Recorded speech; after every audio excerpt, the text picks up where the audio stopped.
Ultraviolet और visible spectroscopy के अंतर्गत आज हम कुछ विस्थापन के बारे में अध्ययन करेंगे।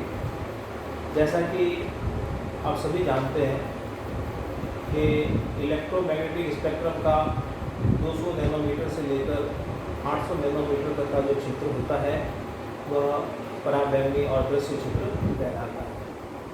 यदि ब्रह्मांड में कोई रंगीन वस्तु है, किसी वस्तु का रंग यदि होता है तो वो जब भी होगा तब उसका अवशोषण दृश्य क्षेत्र में होगा।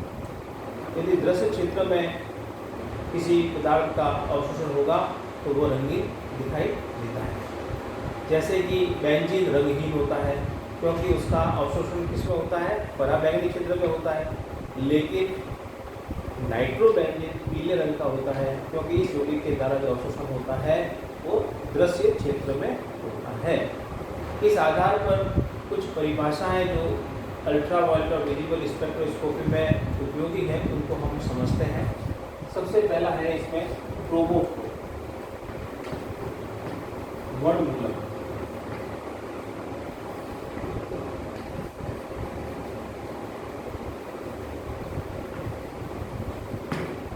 तो वर्णमूलक का मतलब क्या हुआ कि ऐसे असंतृप्त समूह, ऐसे अनसैचुरेटेड ग्रुप जो कि किसी के साथ कंजुगेशन में नहीं हो, किसी के साथ जुड़े हुए नहीं हो, आइसोलेटेड अनसैचुरेटेड ग्रुप्स जो होते हैं जिनका एब्जॉर्प्शन दृश्य क्षेत्र में होता है, अर्थात जिनकी उपस्थिति के कारण यौगिकों के अवशोषण की क्षमता में बढ़ोतरी होती है, या हम कह सकते हैं जिनके कारण रंगीन यौगिक कहलाता है। यौगिक रंगीन होता है, उसका रंग होता है, उसको हम कहेंगे क्रोमोफोर, वर्णमूलक कहेंगे। जैसे कि C double bond O, C triple bond N, NO2, N double bond N। ये कुछ समूह हैं, carbon carbon double bond, carbon carbon triple bond. ये कुछ आइसोलेटेड अनसैचुरेटेड ग्रुप्स हैं जो कि रंग प्रदान करते हैं किसी यौगिक को, इसलिए इनको कहा गया है क्रोमोफोर, वर्णमूलक। तो यदि किसी कार्बनिक यौगिक में वर्णमूलक है तो वह यौगिक कैसा होता है, वो रंगीन होता है। लेकिन ये जरूरी नहीं है कि हर रंगीन, अगर कोई रंगीन है तो उसके अंदर क्रोमोफोर है, ये आवश्यक नहीं होता है।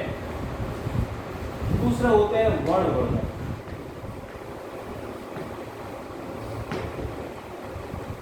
वर्णमूलक कलर्ड यौगिकों के अंदर होना जरूरी है।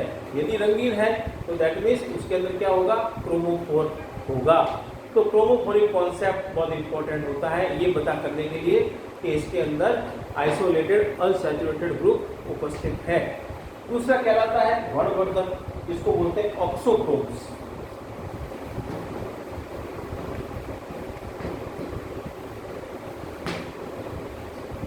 ऑक्सोक्रोम सैचुरेटेड ग्रुप्स हैं, संतृप्त ग्रुप हैं जो खुद तो अवशोषण नहीं करते हैं। इनके द्वारा इटसेल्फ एब्जॉर्प्शन यूवी और विजिबल रेंज में नहीं होता है। लेकिन यदि ये किसी क्रोमोफोर ग्रुप के साथ जुड़े हुए होते हैं, यदि किसी वर्णमूलक के साथ इनका जुड़ाव है, उसमें यदि उपस्थित होंगे तो फिर वर्णमूलक के द्वारा जो अवशोषण होता है उसकी तरंग दैर्घ्य को बढ़ा देते हैं, उसकी अवशोषण की तीव्रता को बढ़ा देते हैं। उसको हम कह सकते हैं auxochromes. For examples OR, NH2, NR2, Br, sulphur etcetera. ये कुछ सैचुरेटेड परमाणु कह सकते हैं, इसको ग्रुप्स कह सकते हैं, जो इनका खुद का तो एब्जॉर्प्शन नहीं होता है, बट ये इसके साथ हो जाए, क्रोमोफोर के साथ हो जाए तो ये क्या करेंगे, उनके रंग बढ़ाने की क्षमता को बढ़ा देते हैं, उनमें वृद्धि कर देते हैं और अवशोषण की तीव्रता को भी बढ़ा देते हैं। तो इस प्रकार से ये हम क्रोमोफोर और ऑक्सोक्रोम को समझ सकते हैं। अब अवशोषण संकेतों का विस्थापन, कुछ शिफ्ट्स हैं, विस्थापन है।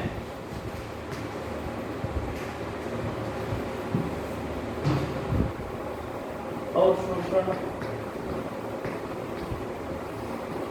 संकेत का विस्थापन,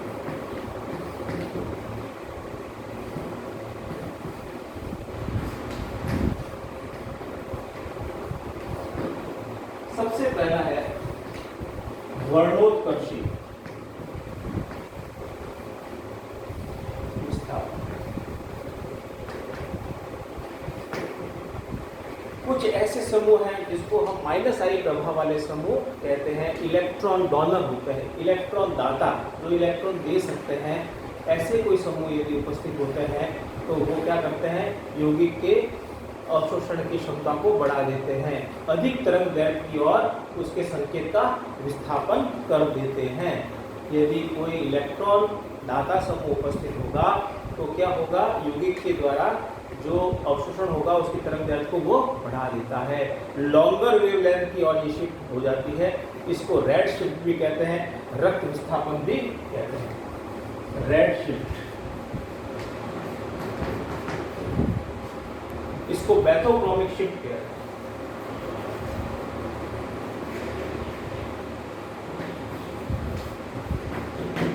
कुछ ग्रुप्स हैं जैसे OH, CH3 एटसेट्रा, ये जो इलेक्ट्रॉन डोनर है, जिनके पास इलेक्ट्रॉन देने के लिए हैं और वह यदि किसी की यौगिक में होते हैं तो वो क्या करते हैं, लॉन्गर वेवलेंथ और एब्जॉर्प्शन को शिफ्ट करते हैं, इसको रेड शिफ्ट करते हैं। For example C6H6 it absorbs on lambda max 225 nanometer, where is the toluene, that is C6H5CH3 having the lambda max value is 260 nanometer. Why?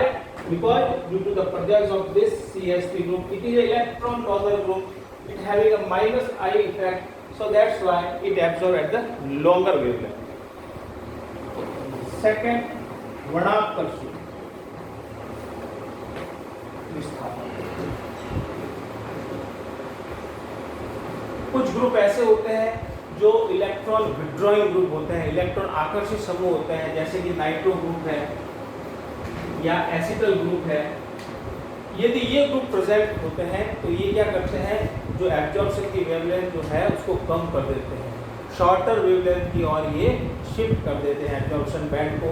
इस प्रकार की जो विस्थापन है उसको वर्णाकर्षी विस्थापन कहते हैं, या इसको ब्लू शिफ्ट भी कहते हैं,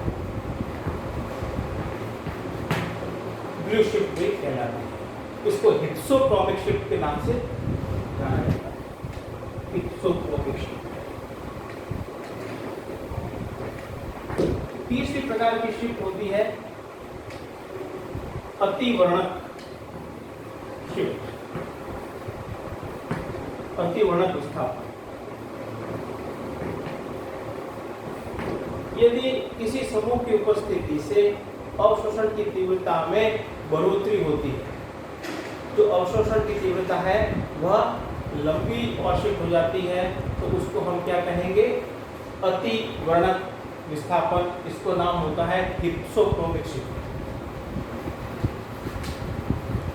हाइपरक्रोमिक शिफ्ट होता है।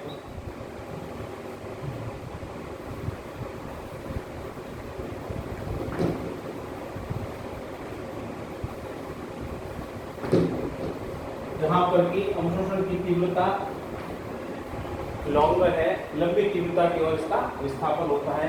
और अंतिम प्रकार का जो विस्थापन देखने में आता है अल्ट्रावायलेट और विजिबल स्पेक्ट्रम के अंदर है, वो है अधोवर्णक विस्थापन, अधोवर्णक विस्थापन।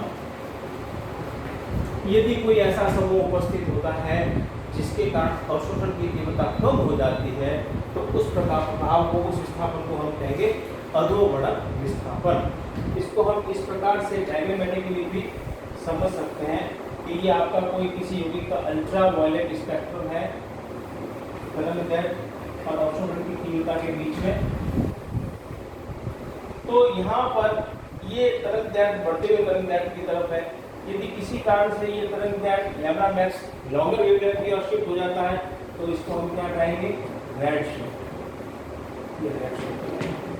शॉर्टर वेवलेंथ की तरफ यदि इसका विस्थापन होता है तो ये प्रकार का विस्थापन कहलाता है ब्लू शिफ्ट। यदि अवशोषण की तीव्रता ये बढ़ जाती है तो इसको हम कहेंगे अतिवर्णक, हाइपरक्रोमिक, अतिवर्णक विस्थापन, हाइपरक्रोमिक शिफ्ट। और यदि समूह की उपस्थिति के कारण अवशोषण की तीव्रता के मान में कम होता है तो इसको हम क्या कहेंगे, अधोवर्णक। इस प्रकार से ये कुछ महत्वपूर्ण परिभाषा है जो अल्ट्रावायलेट और विजिबल स्पेक्ट्रोस्कोपी के अंदर प्रयोग में आती है। धन्यवाद।